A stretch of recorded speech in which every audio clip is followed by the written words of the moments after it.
So this morning, we are continuing the conversation about your safety at home. Last night during our 5:30 newscast, we brought you the alarming results of a Consumer Reports investigation into several video doorbell cameras. They were easily hacked, allowing a stranger to see someone come and go from their home. Cameras sold under 4 different names were accessed by hackers and are being sold still on Amazon, at Walmart, Shein, Sears, and also Temu. This morning, we've asked our crime and safety analyst to join us, kind of walk us through your personal safety when using cameras in and around your home. Tom Hackney is the former director of Investigations and Homeland Security with the Jacksonville Sheriff's Office. Good morning, Tom. Good morning, Jen. Thanks for being here. We appreciate it. So I think that it's interesting when people buy anything, I mean, let alone video doorbell cameras, they tend to assume, well, someone, some department, some agency has looked these over and said, yep, they're good. They can't be hacked. Everything's good with it. And so we just tend to end up buying these things. And that is not a good assumption to make. That is a very bad assumption because, you know, this particular case highlights the fact that that doesn't happen.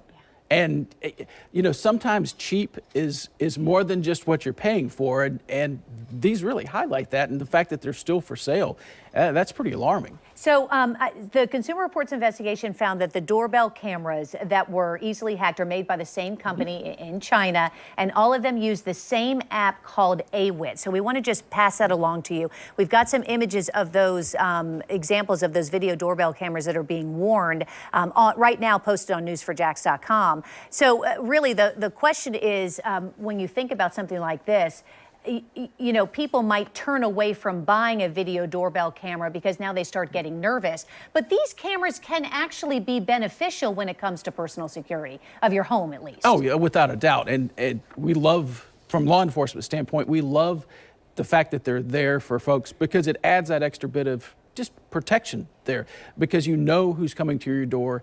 You know, you can answer them from when you're not home. You can answer them from when you're home. They're monitored from your cell phone.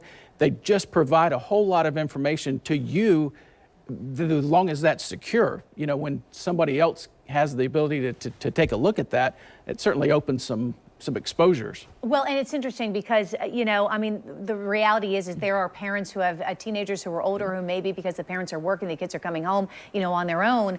The reality is that that these cameras can create some kind of peace of mind, certainly. But in the wrong hands where people are seeing how someone is coming and going, I mean, that can present some real problems. Yeah, that's, you know, when you think about that, they outline for somebody, for yourself to know when your kids come and go or when, you know, somebody that is in your house comes and goes, but in the wrong hands, that information, that somebody can know when you're not home, somebody can know when your kids are home alone.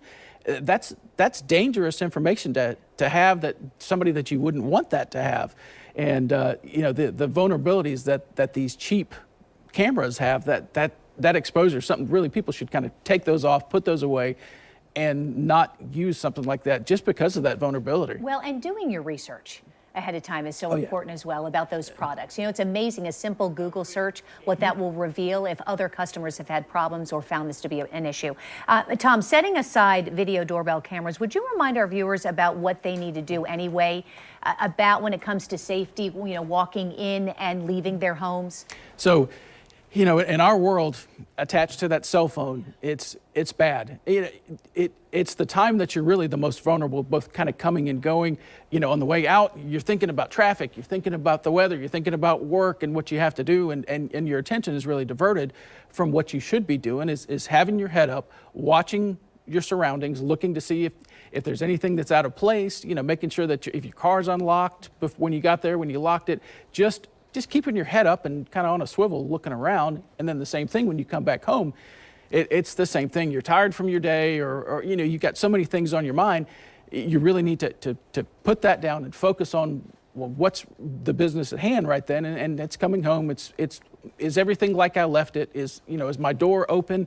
And, you know, if something like that's there, call law enforcement, but really just being aware of your surroundings at all times, and especially during those vulnerable times, it's so important. Yeah, particularly if you're walking in and, as you mentioned, you're distracted, you're not paying attention, and someone inadvertently you don't realize is now following you. Exactly. As a way of kind of pushing their way in and accessing your home. Yeah, because right then is that point when your door's open and you're the most vulnerable right then. Tom Hackney, thank you for being here. Absolutely, happy to be here.